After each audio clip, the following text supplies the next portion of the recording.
Congo का ये विशाल जंगल सिर्फ पेड़ों का झुंड नहीं है, बल्कि एक ऐसी आदिम दुनिया है जहां वक्त हजारों साल पहले ठहर गया था। यहाँ का नियम सीधा है, या तो आप शिकारी हैं या फिर शिकार। इन आदिवासियों के लिए जंगल खामोश नहीं होता, बल्कि हर आहेट एक संदेश होती है। जब बंदर अचानक चीखने लगते हैं तो वे समझ जाते हैं कि तेंदुआ पास है। अगर पक्षी एकदम से चुप हो जाएं, तो ये खतरे का सबसे बड़ा संकेत है। यहाँ बच्चों को बोलना सीखने से पहले मौत की खुशबू और पत्तों की सरसराहट पहचानना सिखाया जाता है। यहाँ डर को महसूस नहीं किया जाता, बल्कि डर में जीना ही असल जिंदगी है। सालों से कई खोजी दल इन जंगलों में गए, जिनमें से कुछ 19वीं सदी की शुरुआत में हेनरी मॉर्टन स्टैनली जैसे यात्रियों के जरिए दुनिया के सामने आए। लेकिन आज भी इनमें से कई कबीले ऐसे हैं जिन्होंने 2026 तक बाहरी दुनिया का चेहरा तक नहीं देखा है। लोकल गाइड चेतावनी देते हैं कि यहाँ की मिट्टी में कदम रखने का मतलब है अपनी जान की बाजी लगाना। इस आदिवासी को लेकर अफवाह है कि अगर बिना इजाजत इनकी जमीन पर कदम रखा तो रास्ते गायब हो जाते हैं और जंगल की आत्माएं जाग जाती हैं। अगर आप इस रहस्यमयी सफर के लिए तैयार हैं, तो वीडियो को लाइक करें और चैनल को सब्सक्राइब करके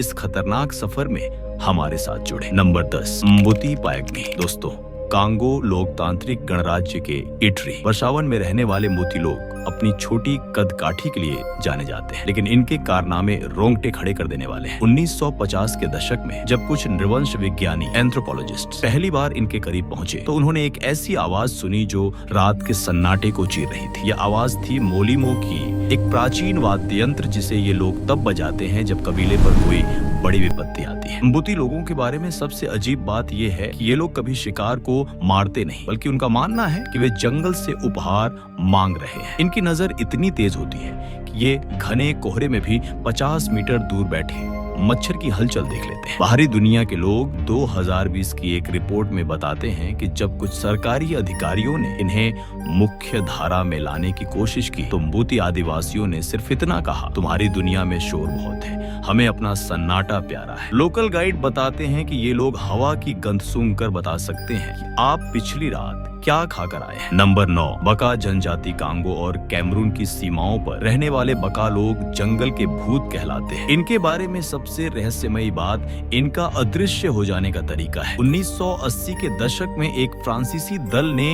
इनका पीछा करने की कोशिश की थी, लेकिन बीच घने जंगल में पहुंचते ही पूरा का पूरा कबीला आंखों के सामने से गायब हो गया। इनके दांतों को नुकीला और आरी जैसा छीलने की परंपरा आज भी जारी है। सस्पेंस तब शुरू होता है जब आप इनके शिकार करने के तरीके को देखते हैं। ये लोग एक खास पेड़ की छाल को पानी में मिलाते हैं, जिससे मछलियां बेहोश होकर ऊपर तैरने लगती हैं। बाहरी दुनिया के लिए ये लोग आज भी एक पहेली है, क्योंकि जो चंद बका लोग आधुनिक शहरों में बसाए गए, वे अजीब मानसिक बीमारियों का शिकार हो गए और उन्होंने वापस जंगल की ओर रुख कर लिया। गाइड बताते हैं कि अगर जंगल में आपको अचानक फूलों की बहुत तेज खुशबू आए, तो समझ जाइए कि बका लोग आपके आसपास ही घात लगाकर बैठे हैं। नंबर 8, एफे शिकारी। कांगो के सबसे घने कोनों में एफे लोगों का राज चलता है। इनका इतिहास तब से है जब इंसान ने शायद आग जलाना भी नहीं सीखा था। इनके बारे में सबसे खतरनाक चीज है इनका बायोलॉजिकल वॉरफेयर। ये लोग एक खास किस्म के जहरीले मेंढक की खाल से अपने तीरों को रगड़ते हैं। 2012 में एक घटना दर्ज की गई थी, जहां एक शिकारी जानवर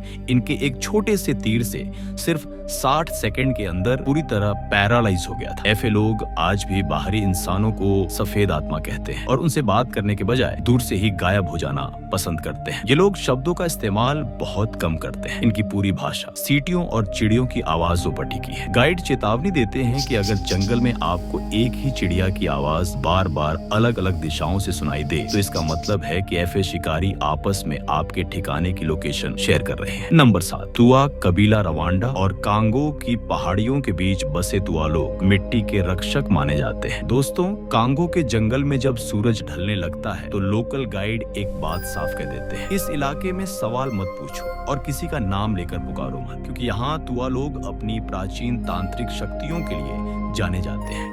सालों पहले एक विदेशी रिसर्चर ने इनकी एक पवित्र गुफा में जाने की हिमाकत की थी। कहा जाता है कि उसे गुफा के अंदर कोई इंसान नहीं दिखा, लेकिन उसे लगा कि सैकड़ों लोग उसके कान में फुसफुसा रहे हैं। वो वहां से भाग तो निकला, लेकिन कुछ दिनों बाद उसके व्यवहार में ऐसा बदलाव आया कि वो इंसानी भाषा भूल गया। तुआ लोग आज भी जंगल के उन हिस्सों में रहते हैं जहाँ का तापमान अचानक गिर जाता है। लोकल लोग मानते हैं कि ये लोग अपनी इच्छा से किसी भी जानवर का रूप धर सकते हैं। नंबर 6, मंगबेटू योद्धा। उत्तर पूर्वी कांगो के मंगबेटू लोग अपने नुकीले सिर के लिए जाने जाते हैं। इनका इतिहास किसी डरावने सपने जैसा है। 19वीं सदी के यात्रियों ने अपनी डायरी में लिखा था कि मंगबेटू राजाओं का महल इंसानी खोपड़ियों से सजा होता था। ये लोग लिपोम्बो रस्म के जरिए अपने सिर को बचपन से ही विकृत कर देते थे ताकि वे आम इंसानों से अलग दिखे। हालांकि 1950 के बाद सरकार ने इस पर प्रतिबंध लगा दिया, लेकिन आज भी जंगल के सबसे अंदरूनी इलाकों में ऐसे बुजुर्ग मिल जाएंगे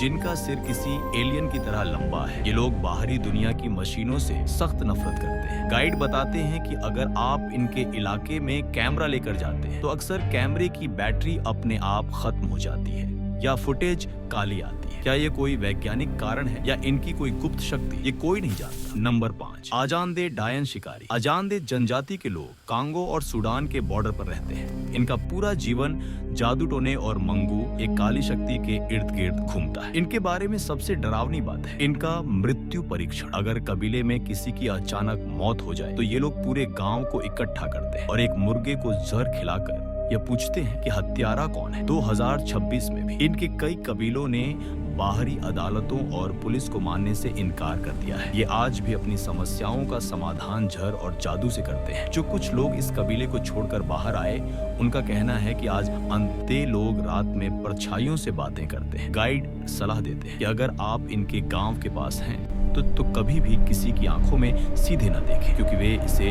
जादुई हमला मान सकते हैं। नंबर 4, बोनगो अदृश्य निवासी। गैबोन और कांगो के दलदली इलाकों में रहने वाले बोनगो लोग दुनिया की नजरों से एकदम ओझल रहते हैं। इनका इतिहास बहुत कम लोगों को पता है, क्योंकि ये कभी भी समूहों में नहीं चलते। इनके बारे में सबसे अजीब बात यह है कि ये लोग जमीन के ऊपर घर बनाने के बजाय पुराने पेड़ों की खोखली जड़ों के अंदर रहते हैं। 1990 के दशक में एक डॉक्यूमेंट्री टीम ने इन्हें रिकॉर्ड करने की कोशिश की, लेकिन हफ्तों के इंतजार के बाद भी उन्हें एक भी इंसान नहीं दिखा, जबकि उनके पास से गुजरने वाले हर रास्ते पर ताजा इंसानी पैरों के निशान मिलते थे। बोनगो लोगों के पास ऐसी जड़ी बूटियां हैं जो इंसान को घंटों के लिए सुला सकती हैं। इनके बारे में सस्पेंस यह है कि ये लोग कभी भी खुली आग नहीं जलाते। वे पत्थरों को रगड़कर पैदा की गई गर्मी से ही अपना काम चलाते हैं ताकि धुएं से उनका ठिकाना पता न चले। नंबर 3, यानडिम्बो कंकाल योद्धा। कांगो की गहराई में बसा यानडिम्बो कबीला अपनी डरावनी वेशभूषा के लिए कुख्यात है। ये लोग अपने शरीर पर सफेद राख और जानवरों की हड्डियों का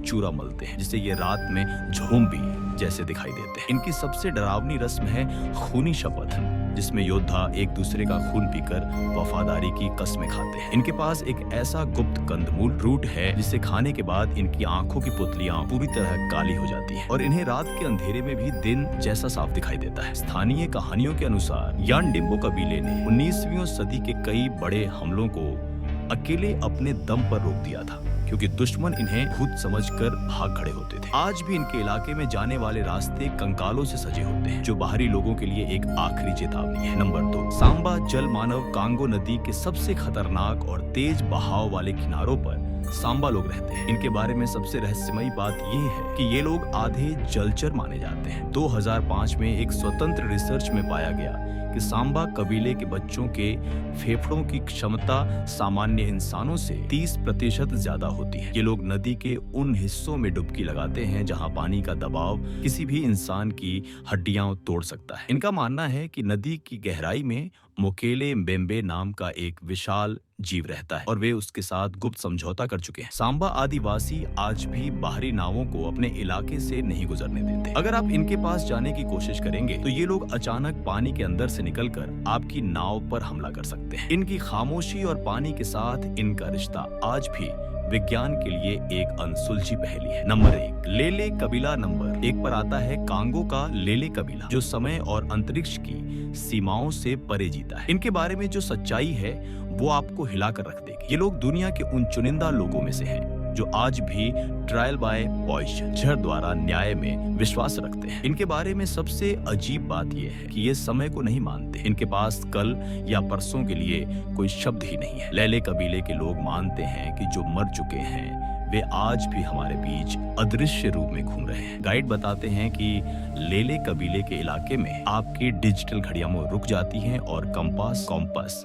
गलत दिशा दिखाने लगता है। क्या ये कोई प्राकृतिक चुंबकीय क्षेत्र है या इस कबीले का कोई प्राचीन सुरक्षा चक्र? आज तक कोई भी वैज्ञानिक इस राज्य से पर्दा नहीं उठा पाया है। ये लोग कांगो के जंगल के वो अंतिम रक्षक हैं जिनके पास शायद ब्रह्मांड के वो राज्य हैं जो हम भूल चुके हैं। दोस्तों, कांगो के इन आदिवासियों की ये दुनिया जितनी रोमांचक है उतनी ही खतरनाक भी। ये वीडियो बनाने में हमें हफ्तों की रिसर्च और मेहनत लगी है ताकि हम आप तक वो सच पहुंचा सकें जो दुनिया की नजरों से छिपा हुआ है। अगर आपको ये वीडियो पसंद आई तो इसे लाइक करें और अपने साहसी दोस्तों के साथ शेयर करना ना भूलें। कमेंट में बताएं कि आपको किस कबीले का रहस्य सबसे ज्यादा चौंकाने वाला लगा और क्या आप कभी कांगो के इन जंगलों में कदम रखना चाहेंगे। ऐसी ही और रहस्यमयी और सस्पेंस भरी वीडियो के लिए चैनल को सब्सक्राइब करें और बेल आइकन दबाएं। मिलते हैं अगले वीडियो में, तब तक के लिए सावधान रहें और सुरक्षित रहें।